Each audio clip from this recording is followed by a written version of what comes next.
Did you see him run? Did you see him run?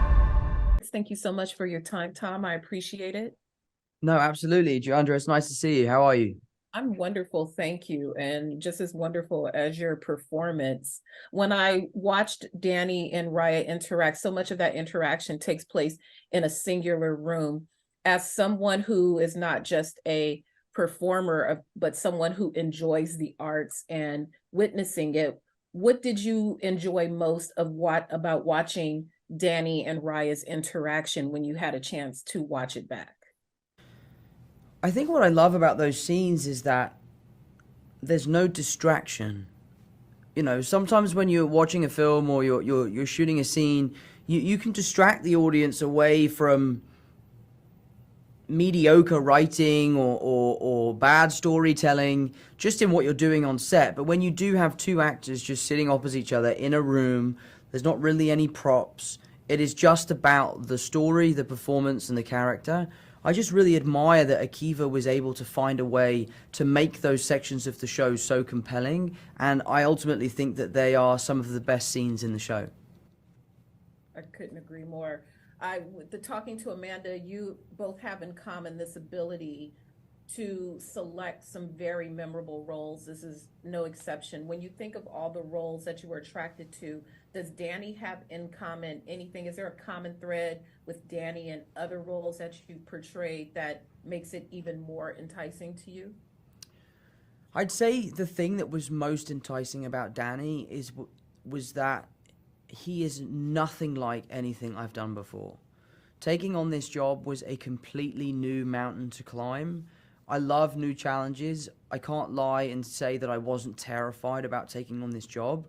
I was incredibly intimidated by who Danny was and what we were trying to achieve. So I don't know if there are any parallels between him and my other characters, but he's definitely one of my favorites. Mm-hmm. There's going to be a lot of conversation that ensues around it. Do you ever have any expectation of what type of conversations you want to have around your roles? Not particularly, no. I've always been really good in my career at taking what I think as my kind of face value opinion on my work, and then I have a great network of friends and family and colleagues that I work with whose opinion really matters to me. I'm really happy that they're all very honest. If they don't like my work, they will say. Those are the opinions that really, really matter to me. Everything else, if they love it, it's a wonderful icing on the cake. And if they hate it, we're on to the next one and we'll find a way to get back on top. With that, are you able to watch yourself work with comfort? A lot of actors say, oh, it's so difficult. I don't like to watch myself back once it's done. Can you do that with comfort? I think what's so interesting is that in most of my roles, the thing that I do is I try and find ways to relate to the character personally. And why I struggle watching myself sometimes is I see parts of myself in the character. But with Danny and with The Crowded Room, there is nothing about Danny's life that I can relate to.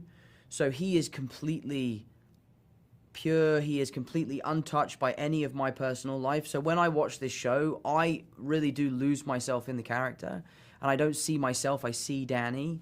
So I am incredibly proud of it, and I've been able to witness this show unlike any of my other work that I've done.